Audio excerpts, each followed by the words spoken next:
그냥 손흥민이 뛰는 게 아니라 우도기가 포로가 막 침투하는 형태를 처음에 보여줬는데 그때 토트넘이 공격 찬스가 생겼고 크루세스키가 골대도 심지어 맞췄어요 전반전에. 이번에는 초반에 좀 끝낼 수 있을 때, 골 넣을 수 있을 때 끝내면은 토트넘이 대승부할 수 있는 경기라고 저는 생각을 해요. 근데 반대로 보면 이게 반더벤과 로메로가 돌아왔는데 솔직히 지금 약간 마지막 후반기에 들어오는 토트넘이라고 볼 수 있잖아요. 네. 27번째 경기인데 지금 이 시점에서 보는 토트넘이 이때만큼의 화력은 없어요.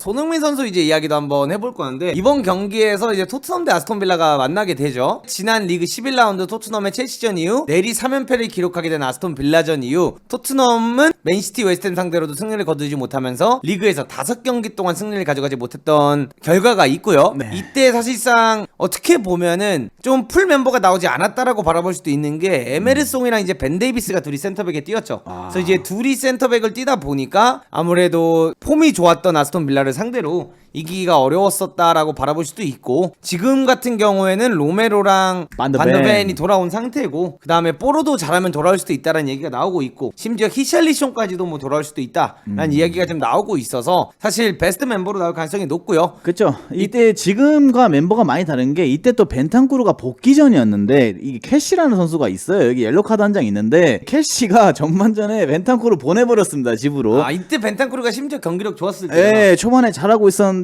그래서 우리 한국 팬들이 캐시라는 이름을 많이 좀 기억을 하실 수 있는데, 이때 그래서 경기 운영하기가 상당히 힘들었어요. 벤탄쿠르도 나갔지, 거기다가 지금 뭐 비수마 없죠, 사르 없죠, 그 다음에 요번에 겨울리그 시장에서 영입된 베르너도 없죠. 이러다 보니까 지금과는 완전히 다른 선수단으로 아마 나오게 될 토트넘이고, 여기 사진에 보이시는 것처럼 이게 손흥민 선수가 이날 2골을 넣었어요. 근데 그 2골을 도둑 맞았다라는 잉글랜드 현지 기사처럼 이 2골이 다 결국에는 업사이드 판정으로 노골 처리가 됐던 것들인데, 이번에는 포스테코글루가 아마 이 아스톤빌라의 미친 오프사이드 트랩을 좀 뚫을 수 있는 비책을 좀 가지고 나오지 않을까. 근데 도둑 맞은 건 아닌 게, 뭐 VR도 있고, 그쵸. VR이 없어가지고 골 됐던 게, 뭐 VR이 없는 시대에 가지고 뭐 옵사이드가 아닌데 옵사이드 한 것도 아니고, 오프사이드 트랩을 즐겨 쓰는 팀이 오프사이드를 써서 사실상 옵사이드에 걸렸으면 이거는 얘네가 잘한 거지, 뭐 도둑 맞았다. 도둑 맞았다라는 표현은 좀 잘못됐다고 생각을 하고요. 그 다음에 일단은 아스톤빌라가 여러분들 라인을 굉장히 높게 쓰면서 네. 하이라인을 말도 안 되게 쓰죠. 근데 이게 지난 시즌에 저희가 이제 아스톤빌라를 분석하면서 얘기했던 것 중 하나가, 이렇게까지 라인을 높이는데 이걸 왜 못 뚫냐 이런 얘기를 했어요. 네. 근데 많은 팀들이 못 뚫고 있어요. 아, 근데 그 토트넘이 이날 네. 경기에서 보면은 저희가 준비해오면 무조건 뚫을 수 있다라는 걸 준비를 해왔어요. 그냥 손흥민이 뛰는 게 아니라 우도기가 포로가 막 침투하는 형태를 처음에 보여줬는데, 그때 토트넘이 공격 찬스가 생겼고 크루세스키가 골대도 심지어 맞췄어요 전반전에. 초반에 정말 많은 득점 찬스가 있었는데 그때 이제 찬스를 못 살리다 보니까 결국 우도기도 계속해서 나갈 수가 없잖아. 그냥 평소보다 더 많이 나갔어요. 그냥 그러니까 이제 지치지. 예, 골대로 우도기가 달렸으니까. 그러다 보니까 이제 후반전 되니까 우도기 막 지올라오기 시작하고 경기가 거의 나가기 시작한 단계가 왔는데,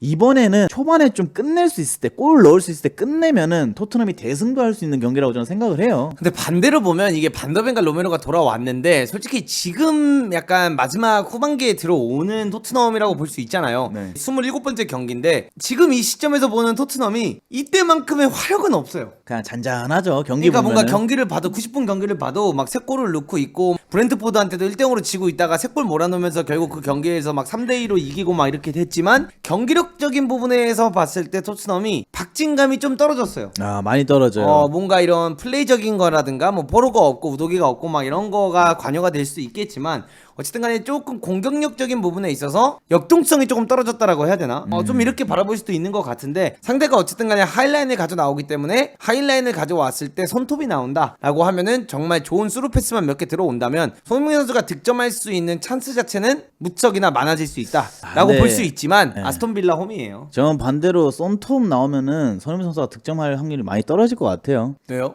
아니, 그만큼 정교한 하이라인을 유지하는 팀이 이선에서부터 손흥민 선수가 왼쪽에서부터 히샬리송이 들어가는 거. 어그로 끌어주고 그 자리를 손이가 먹어야 이게 골을 넣을 수 있지. 그냥 중앙에 서 있다가 뛰면 결국에는 저 파우토레스랑 저 하이라인에 또 걸려들어요. 근데 이제 그걸 베르너가 부셔준 다음에, 그쵸. 베르너가 크로스 올리는 형태라든가 이렇게 가져가야 되는데, 베르너가 오프사이드 라인을 잘 지킨 선수 아니거든요. 그래서 제 생각에 이번엔 베르너를 원톱에 놓고 베르너 보고 어그로만 끌어라. 어. 손흥민 선수가 골 넣을 거다. 이렇게 손흥민 선수를 왼쪽에 배치하는 게 좀 좀 더 득점에 가까워지지 않을까라는 생각이 좀 들어요. 그것도 일리가 있긴 하다. 그러니까 네. 베르너가 이렇게 내려오면서 네. 어그로 끌어주면 손흥민이 라인 타면서 이렇게 들어가는 거 보고 메디슨이 넣어준다든가 그쵸. 로메로가 롱킥을 해준다든가 이제 이런 게 있어야 되는데 이번 게임에서 이제 포로가 나오냐 못 나오냐 여부도 굉장히 크겠지만 사실 로메로가 저기서 이제 공 밟고 있다가 라인이 높았을 때 손흥민 뛰어들어가는 거 보고 얼마나 킥을 잘해줄 수 있냐 이것도 굉장히 중요할 것 같고 반대로 이제 반대쪽에서는 클루세스키가 오른쪽 윙에 나오게 된다면 셉세비의 돌려치기의 역할이 이번 경기에 좀 중요하지 않을까. 근데 요즘에 셉셉이 이 친구 좀 많이 발전을 하고 있어요. 뭐 발전이라는 단어는 애매한데 저희가 시즌 초반에 셉셉이 보면 크로스 타임이 항상 느리고 드리블이 항상 많았어요. 근데 요즘에 최근 경기 보시면은 셉셉이가 공 치다가 고개 들어가지고 안에 누가 있는지 바로 확인하고 각만 내서 바로바로 그냥 올려주더라고요. 그런 걸 보면은 확실히 토트넘의 공격이 개선은 좀 되고 있다.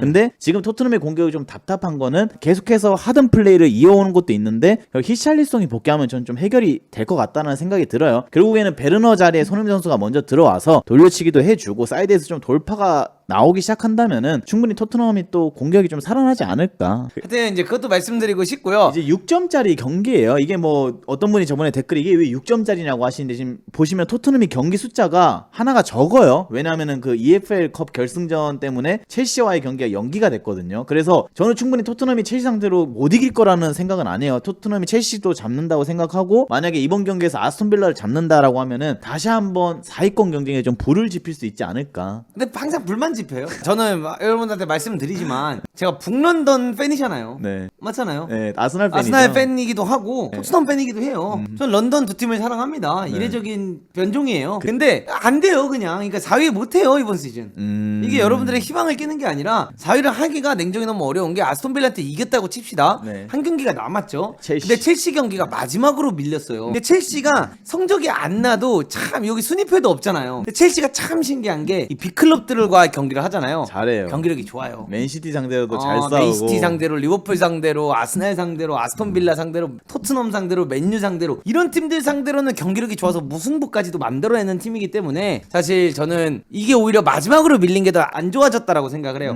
차라리 했으면은 그리고 나은데. 토트넘이 또 이제 4연전을 치러야 되는데 네. 제가 저번에도 말씀드렸지만 그때 이제 막 아스날, 맨시티, 리버풀 막 겹치거든요. 박싱데이. 그 겹치는 시기를 이겨내기는 어려워 보이고요. 사실 지금 이번 시즌 포스테코글루 축구가 많이 대박을 친 거죠. 저는 이번 시즌에 손흥민 선수가 당연히 챔스에 들어가서 챔스에서 뛰는 걸 입중계도 하고 분석도 하면 더 좋겠지만 아직은 시기상조라고 생각을 해요. 1년차 포스테콜루. 그러니까 1년차 포스테코글루가 챔피언스리그를 들어가는 순간 그 다음이 뭐냐는 거야. 이제 프리미어리그 우승이나 챔스 우승을 해야지만 팬들이 포스테코글루한테 이제 만족을 할 수 있다라는 거거든. 그렇기 때문에 나는 뭔가 첫 시즌 유로파리그 나가고 그 다음 시즌에 좀 리그에서 4위권 안에 들면서 유로파리그 우승을 하고 유로파리그에서 좀 더 좋은 활약을 펼칠 수 있는 선수들 영입을 해서 그 다음 시즌에 챔스를 티켓을 따서 챔스가 됐든 FA컵이 됐든 리그가 됐든 셋 중에 하나를 제대로 노려보는 게 좀 포스테코글루의 축구에 좀 더 편안함을 주면서 팬들이 기다리면서 좀 지그시 바라볼 수 있지 않을까. 근데 이번 시즌 챔스 못 나가면은 몇몇 선수들이랑 재계약 못 해요. 누구요? 손흥민 선수가 챔스 못 나가는데 남을까요? 남죠. 히샬리송이 국가대표 가야 되는데 챔스 못 가는 남을까요? 아니 프리미어리그 잘하면 뽑혀요. 국가대표는 이게 예를 들어 스포팅 리스본이다 네. 이러면 여기서 뭐 리그에서만 뛰는 걸로 대표팀 뽑히기 어려운데 프리미어리그이기 때문에 여기서 활약이 좋으면 무조건 대표팀 뽑히죠. 근데 S급 선수들, 그러니까 우리가 흔히 말하는 토트넘의 뭐 S급이라 하면 뭐 로메로, 소니, 그다음에 히샬리송 정도를 볼 수가 있는데 요 선수들을 설득시키기는 쉽지는 않을 거예요. 챔스를 못 나가는 팀에 아르헨티나가 월드컵 위너할 때 뛰었던 주축 수비수, 그리고 챔스를 못 나가는 팀이 히샬리송, 소니, 요거는 팬들도 좀 용납이 안 가는 부분이 있을 거고 지금 나이가 현재 계속해서 들어가고 있고 어떻게 보면은 한 해 한 해가 중요한 이 기점에서 챔스를 2년 뒤, 3년 뒤로 이렇게 내다보고 하는 거는 좀 저는 한국 팬들은 그렇게까지 반가운 일은 아닌 것 같아요. 벌써 손흥민 선수 나이가 한국 나이로 33이잖아요. 그럼 2년 뒤면 35세 챔피언스 리그를 나간다라는 거는 쉽지 않죠. 그래서 내년에 무조건 챔피언스 리그를 나가는 방향으로 가야지 토트넘의 올 선수도 영입이 좀 잘 될 것 같고 구단 좀 브랜드 가치도 좀 높아지지 않을까. 난 시기상조라고 생각해. 이게 과하면 탈난다고. 난 솔직히 토트넘이 올해 챔스를 못 들어가도 포스테코글루는 칭찬받을 만큼의 좋은 경기력을 펼쳤다라고 생각을 하고 시스템을 너무나도 잘 만들어놨고 차라리 지금 토트넘에게 필요한 건 무언가 우승 트로피라고 생각을 하거든 나는. 그러니까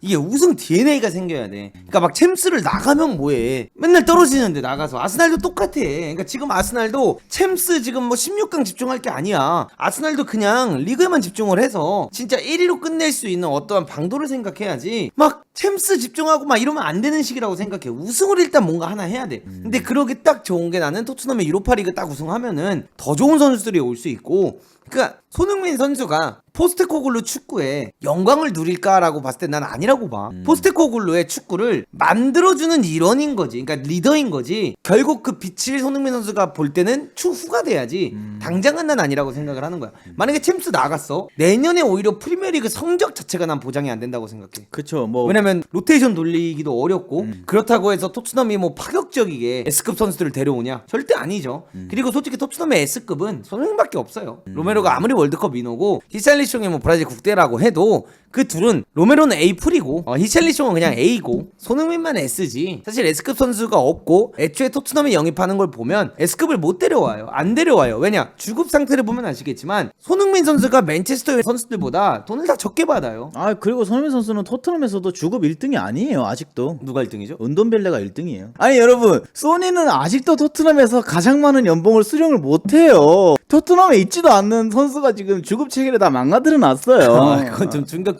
네. 그래서 이제 이번 시즌 그러면 토트넘 말고 누가 챔피언스리그 나가는 게 그 맞다고 생각하십니까? 4위로. 누가 맞다는 없는데 사실 클럽 규모로 보면 맨유가 나가야 되는 게 맞다라고 생각은 하는데 지금 이 시점에서 힘들어 보이고, 그리고 토트넘이 만약에 이번 경기를 이기면 뭐 불을 붙이긴 하지만 힘들 것 같고, 그냥 나는 만약에 이거 아스톤빌라가 이기면 그냥 그쳐지는 게 아닐까라는 생각은 그러면 이제 승점 차 많이 나서 아마 맨유도 더 이상 4위 싸움을 하기 힘들어지고 토트넘도 힘이 빠질 수밖에 없을 거예요. 그래서 이번 경기가 매우 중요하다라고 저희는 생각을 좀 하고, 그러니까 결국 토트넘 아니면 아스톤빌라가 나가긴 하는데 나는 아스톤빌라가 조금 더 준비가 되어 있다라고 생각을 해. 챔피언스리그 나가는 거에 있어서 뭔가 에메리의 그 단단함. 컨퍼런스 나가고 있고 유로파 나가고 그냥 이게 맞는 것 같아 내가 봤을 때는. 근데 쉽지 않아 보여 여러분들. 솔직히 보면은 토트넘이 이번 시즌은 제가 시즌 초반 때부터 얘기를 했지만 가능성은 없진 않지만 힘들어 보인다. 빌라가 생각 외로 너무 잘하고 있어요. 알겠습니다. 네, 이렇게 이제 바라볼 수가 있고요. 이번 경기를 앞두고 이제 와킨슨이냐 아니면은 소니냐라는 이제 스트라이커의 자존심 대결이 지금 열렸는데, 어떻게 보면 지금 잉글랜드 자국 선수 중에 프리미어리그에서 뛰는 선수 중에 가장 많은 골을 넣고 있는 선수가 와킨슨이에요. 그래서 많이 넣었다. 잉글랜드의 자존심을 지킬 것이냐 아니면은 아시아의 자존심을 지킬 것이냐의 대결이 약간 열리게 되는데, 지금 득점 차이가 꽤 나요 여러분. 3골이나 차이가 나고, 어쨌든 와킨슨은 16골로 엘링 할란드 바로 아래쪽에 있고요. 손흥민 선수는 13골을 넣는 모습을 볼 수가 있는데, 이번 경기에서도 다시 한번 와킨스의 요 뚝배기 싸움에서 헤딩골이 들어갈 것인지 아니면은 소니가 라인 브레이킹을 통해서 멋진 골을 넣을 것인지 좀 지켜보는 것도 재밌을 것 같아요. 근데 저 와킨스 골 많이 넣었다. 와킨스가 좀 있으면 이제 할란드 잡는다는 얘기까지도 지금 계속해서 나오고 있고, 못 잡아요. 그래서 이제 할란드가 계속 이 시대를 독점할 줄 알았는데 갑자기 뜬금없이 아무도 예상하지 않은 와킨슨이 지금 나오고 있으니까 신기한 거죠 사람들은. 네, 못해요. 알잖아요. 결국 할란드다. 알잖아요. 이거 뭘 이걸 의심을 해요. 근데 살라보다 지금 근데 살라가 레이션스 부상이 있고 살라는 네이션스 레이션스 갔다 오고 네. 손흥민도 아시안컵 갔다 왔고 그다음에 와킨스 같은 경우에는 그냥 여기 죽치고 축구하고 있고 할란드는 뭐 한 경기에 5골 넣고 맨유랑도 보면은 오픈 찬스가 얼마나 많아요. 근데 요즘 할란드 축구하는 거 보면은 좀 열받을 것 같아요. 그러니까 많은 거를 지금 저지당하면서 축구하는 것 같아요. 이거 하지 마, 저거 하지 마, 넌 그거에 했는데, 거기서 근데 할란드가 참으면서 축구는 열심히 해요. 배우겠다는 의지 하나로. 근데 할란드가 좀 더 아스톤빌라 같은 팀 가면 난 골 더 많이 나올 것 같기도 해요. 가끔 생각했을 때는. 지금 빌라 축구에 와킨스가 아니라 할란드다. 20골 넣었을 수도 있죠. 그냥 뒤에다 붙여주면 가가지고 그것도 맞긴 해. 때려갖고 그것도 맞긴 해. 때려주면 헤딩골 넣고 해가지고. 근데 할란드가 확실히 이번 시즌 조금 페이스가 저조하다는 평가가 있는데 어제도 지금 1등을 하고 있다라는 점. 그래서 손흥민 선수가 이번에는 좀 득점을 해서 와킨스의 코를 좀 납작하게 만들어주길 좀 바랍니다. 근데 재밌긴 하겠다 이번 경기. 이번 주말에 재밌는 경기가 참 많네요. 네. 그래서 진짜 토트넘이 손흥민 선수가 득점을 하면서 이 경기를 이겨서 4위 경쟁에 불을 붙일지, 아니면 와킨스와 이 아스톤 빌라가 길을 완전히 꺾어버릴지, 이게 좀 재미있는 관전 포인트가 되지 않을까. 근데 이게 어쨌든 간에 아스톤 빌라 홈에서 열리거든요. 네. 김 코치는 누구 보십니까?